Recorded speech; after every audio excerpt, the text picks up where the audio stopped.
Great to see you here today. We are going to look at the Bible together now. I'm going to be reading in a few moments from the Bible, a book in the Old Testament, part of what's called wisdom literature, reflecting on life, called Ecclesiastes. So if you have a Bible, you may want to, or device, you may want to look up Ecclesiastes chapter 3, and I'll be reading from that in just a few moments. But first, let me just say, at the beginning, at the turn of a year, the dawn of a decade, it's already been said, but I think it's fairly fair to say we are marking time.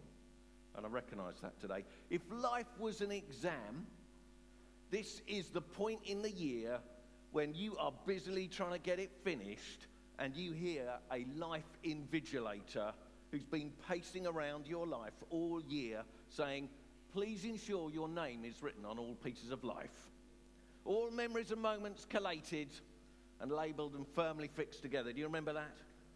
There's this moment in the year when we may reflect on what has or hasn't been done. Because the trouble with life is there's never quite enough, is there? Not enough hours in the day, not enough days in the week, not enough weeks in the month, not enough months in the... Oh, very good. Yes, figured out the pattern. I don't know, maybe you feel there's not quite enough time. What do you do when you are apparently at the end of available time? Not enough good time. Or maybe it's the case is not enough for the good times. There's been more than enough, too much of the life you never wanted. Whether life is dashing or dragging for you, it's often unexpected. And the last decade has included a whole bunch of things that we weren't expecting. A decade ago, no one had uttered that word beginning with B, which has been said a lot of times. I'm just going to mention that and move on quickly. Okay. A decade ago, watches weren't very smart. They might have looked smart, but they weren't very smart. A decade ago, people kept all sorts of cups, and they didn't call any of them keep cups. But apparently we do now, okay? A decade ago, no one had heard of fake news. A decade ago, 3D TVs were going to be the next big thing. I don't know how big they ever were. A decade ago, some of you weren't here. You weren't a Christian. You hadn't got baptized. Actually, a decade ago, none of us were here because none of us were in this room a decade ago because a decade ago, this room looked about like that. And what have we got? Home Coffee House would have looked something like that. Things have changed a lot in a decade. A decade ago, skip on a couple, Jim Partridge looked a bit like that. Yeah. Life isn't always kind to us, is it now? What can I say? I dare not show you what I looked like a decade ago. Hey, in the last decade, I got in a wheelchair with arthritis. And then God got me out of it. By the grace of God, I've been healed. So amazing things happen in a decade. I don't know, whatever your year, your decade has been like, it's possible you may feel you've been stuck in the middle of what Her Majesty the Queen earlier this week referred to as bumpy times. The most important thing a Christian can do in any times, bumpy or smooth, is to pray. In prayer, we remember that God has already done. In prayer, we remember that as Jesus' people, we are people of the cross, a place where Jesus said, it is finished. And we look to him in prayer for what only he can do. That's vital. So I want us to pray before we finish. And in that respect, this is like, I'm inviting you to get your phones out. If you have a phone and you are a furtive phone fiddler in a preach time, you can actually, this is like legal phone fiddling, because I'm going to ask you if you want to text about things that you have prayed about in the last decade. If you prayed for something and you know that God has answered your prayer, I'd love it if you felt you could share it. So text this number with the begin your message LD. LD means last decade, okay? Something God's done in your life. You know he's answered a prayer in the last decade. That would be great. We may share some of those at the end of the time. Alternatively, if you want to text what is your prayer in the next decade, same number, begin your message ND. What is it you are asking God to do? The turn of time is the moment to be saying, God, this is who I believe you are. This is what I want to see you do in my life, in this situation, in that person's life. When you're thinking, while you're thinking about that, maybe you're composing your text about your time and God's activity in your life, I want to read to you from Ecclesiastes chapter 3. And it starts like this. For everything there is a season, and a time for every matter under heaven. A time to be born and a time to die. A time to plant and a time to pluck up what is planted. A time to kill and a time to heal. A time to break down and a time to build up. A time to weep and a time to laugh. A time to mourn and a time to dance. A time to cast away stones and a time to gather stones together. A time to embrace and a time to refrain from embracing. A time to seek and a time to lose. A time to keep and a time to cast away. A time to tear and a time to sow. A time to keep silence and a time to speak. A time to love and a time to hate. A time for war and a time for peace. I don't know what you sense as you listen to this cycle of activities. Maybe there's something in the poetry that seems comforting. But what we should recognize as we hear that is the emphasis in the repetition. There is a time. We might live desperate lives in order to make and gain things or to see it happen how we think it should. But what God reminds us in this wisdom literature is there is a time. Throughout the entire span of your life, there is a time. It's like when the clock keeps bonging and you know something, boom, bong, you know something's going to happen. There's a drama that builds in this. There is a time. Except it's not, dinging for midnight. It's something like 28 o'clock in this passage. Something is going to happen. There's a time for everything. Hey, there's a time to plant. I think that means there's even a time for vegetables in this. And if there's a time for vegetables, there's time for you and me. There's a time for life, for growth, for harvest, for emotions, memories, relationships, destroying, replacing, repairing, rebuilding, getting, giving, forgetting, forgiving, keeping out, speaking out, loving, fighting, and peace. There is a time, the Bible tells us. There is a time. Basically, there is a time for everything that we think we should be free to choose. And God says, yeah, there is a time. Everything we claim we choose, write, and sort out. If only I had enough time, I would. If only I had enough time, I would show how great I am in my universe. Whap, whap, whap, whap. Warning, that's not how it's meant to be. That's not what time is for, is it? Sure, time is for choosing. That bit's true enough. But every choice that we make, that you and I make, is about relationship and it's about worship.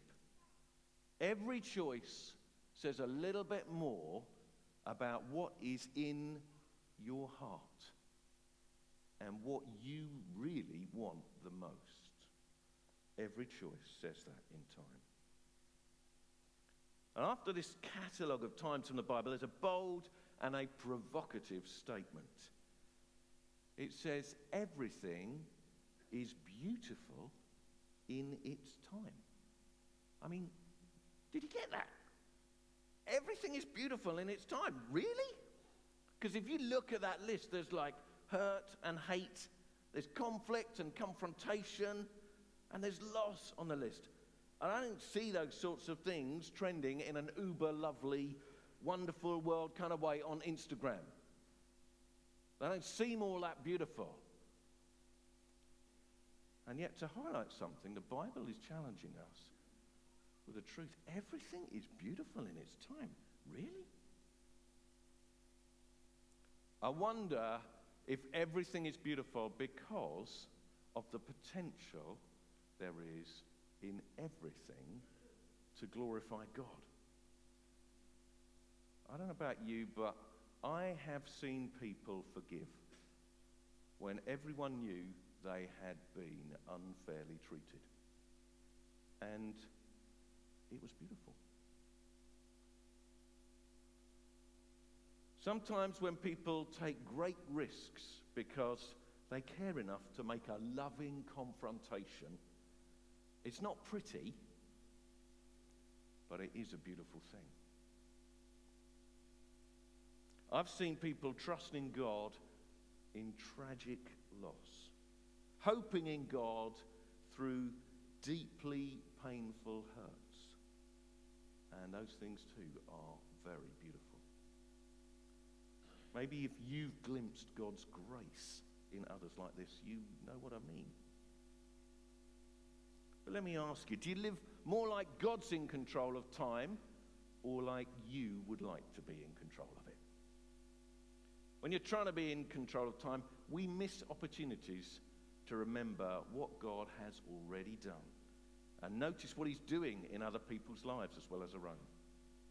Do you want to see God's truly doing beautiful things in time, in our times? Do you want to live like there is a time, the one in which God will be glorified? You're going to have to wrestle cynicism and stuff to do that. Avoid writing people off and thinking we always know best. Because one thing for sure about time is that we don't know how it's going to work out. Time's shown I don't always know best, pretty often. And people have done that in all sorts of ways. 20 years ago, Blockbusters was probably the place to hire a movie. Does anybody remember that? Netflix wasn't yet available in the UK. And at that point, the boss of Netflix offered his company for sale to Blockbusters for a mere $50 million. And they poo-pooed the idea. Like, what kind of niche, specialist kind of thing? Streaming? Are you kidding? I don't think so. So Blockbusters declined. Who would have known how the future would work out? They were sure they knew. What about you? Are you so sure you know how the future will work out? Will we ride in automated vehicles? Is that what's going to happen in another decade? Who knows? This week we were talking about that, and my son said to me, if we're going to ride in these, Dad, how will they avoid the potholes? I have absolutely no idea. How's it going to work out? Life will probably not go entirely to plan. But what the Bible tells us is time is definitely not out of God's control. Sure, there'll be moments in 2020 that we will want to last forever, and there will be less desirable ones, and that will simply feel like they never end. You could choose not to be satisfied in this coming year until one particular moment has happened, or maybe not satisfied until another moment has finished. But even when it feels like a circumstance has taken everything you have, It cannot take everything you are. You'd have to give that circumstance something of your identity. And time does not make you someone. It never will. God wants to give you identity. Time merely shows you what you believe about your identity. I wonder what that will be. But there's one more thing for today that the Bible says about time, and that's in verse 11. So we can skip on to that on the screen and we can see that. It says, He has made everything beautiful in its time. But it also goes on to say, He has put eternity into man's heart. Yet, so that he cannot find out what God has done from the beginning to the end.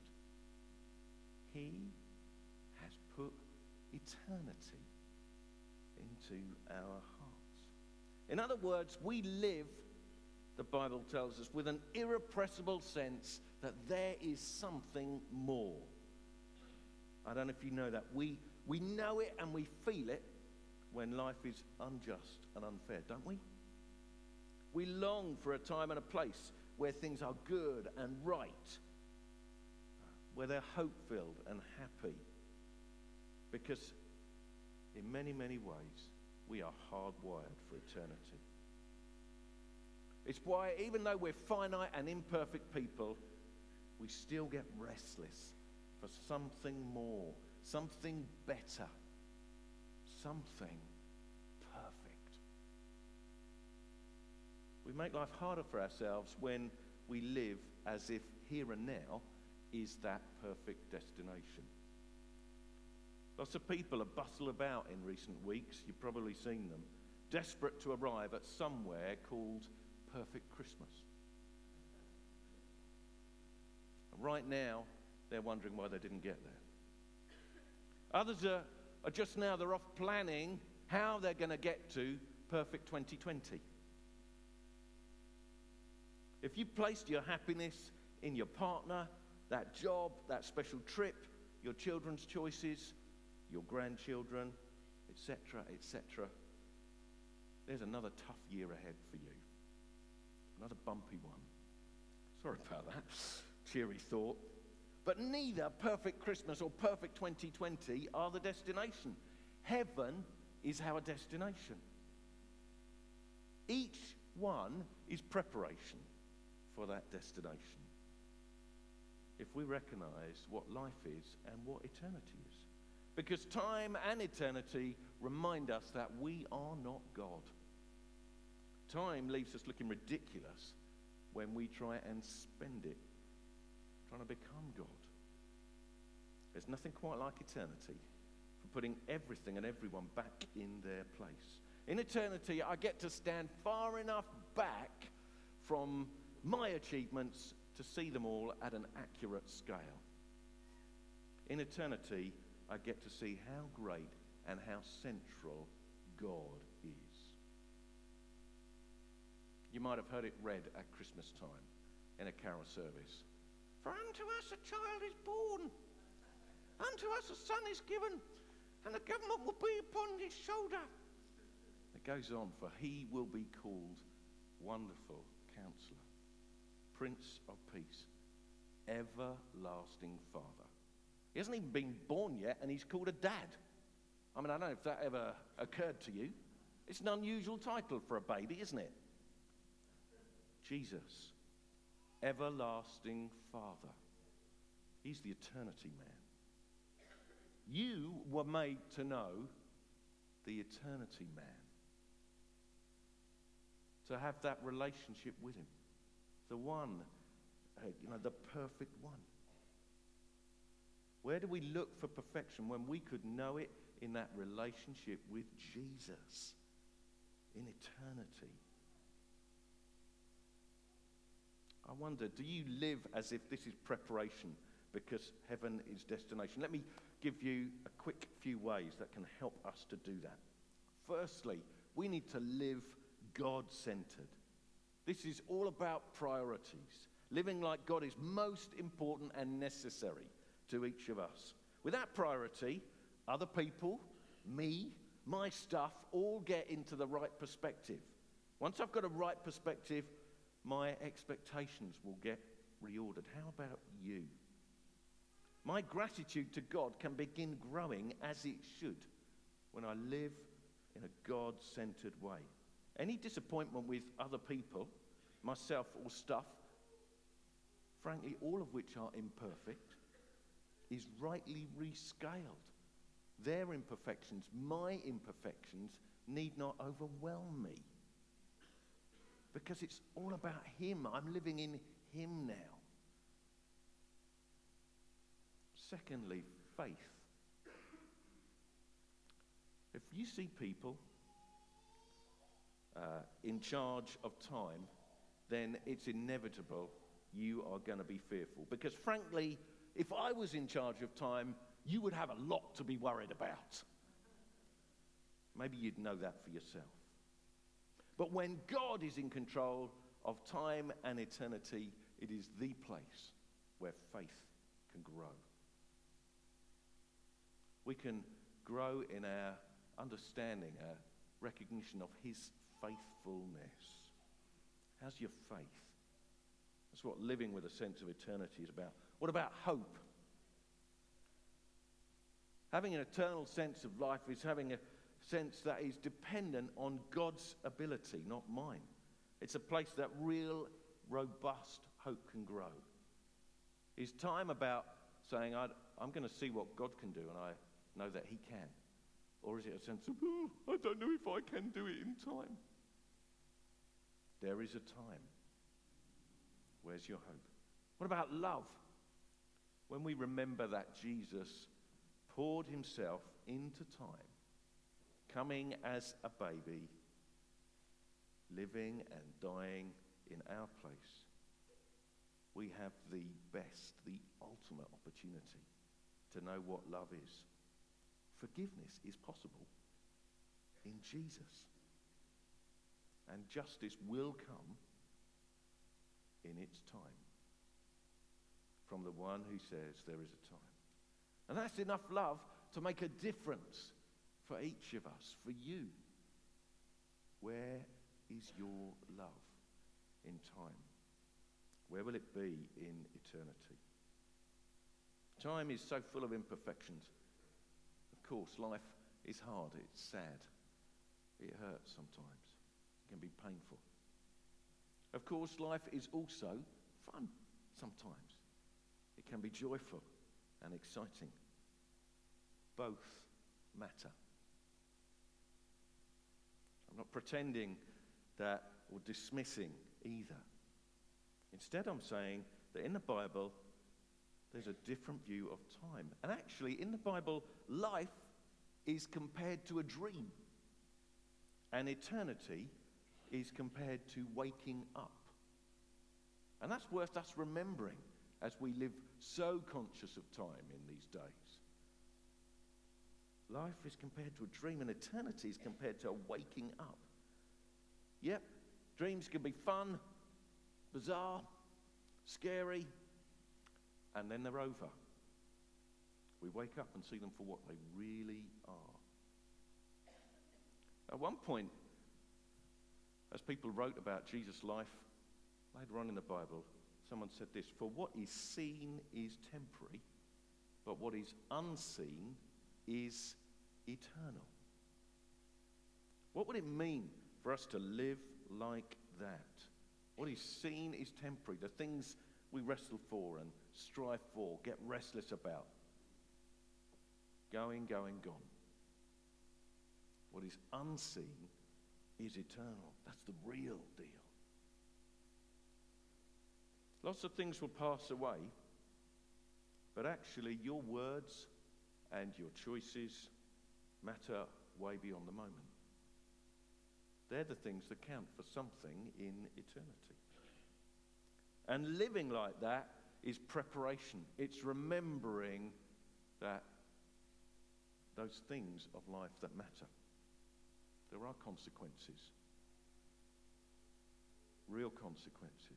What if we lived with a keener sense of eternity rather than simply time? What if we lived with a clearer sense of God in control and a truer sense of trust in him? What would it mean for you in the next year to have a greater sense of who God is at the middle of your life than what you might achieve? What will come to you? What may not come to you? What would it mean for eternity to come crashing in on your year? This preach isn't about stuff that you're going to do. It may be about some things that you're going to say or choose not to say. I'm not giving you something else to do. I am offering you something else to think about. A different way to look at the life that you've got. A different sense in which we hold time. And I'm asking you what you might do about that. Some of us really like to have stuff, don't we? I don't know about you, I'm a bit, I know streaming's a big deal. I'm a bit old school when it comes to all of that. I still quite like to get a CD. That probably means, I'm getting old or something. I want a bit of stuff. I want the artwork on it, and I want some notes. I want to read who they wanted to thank in the sleeve notes and stuff. I want to find out if there's anything else about it. It's an object, but I maybe deep down I really want to own it. Because actually, when we stream it, that's a bit more the reality of the music. Just because I've got the CD, I don't own that music. It's not mine to do with as I wish. I can't redistribute it. I can't broadcast it. I can't, make copies of it for other people. As right, there's lots of rules because although the CD is mine, the music is not mine, is it? Actually, you can stream stuff. When you stop streaming, it's gone. And in many ways, your life is about like that. Sometimes we hold on to life like it's something I've got to own. It's mine, I want to do what I like with. But at this moment, as we think about time and eternity, your life is streaming right now. And at some point, your subscription ends. And it's what happened in that. What will you do? What will you choose? What is left is how you've lived for God, the worship that you've known. I want us to respond to God in worship now, and then we're going to pray.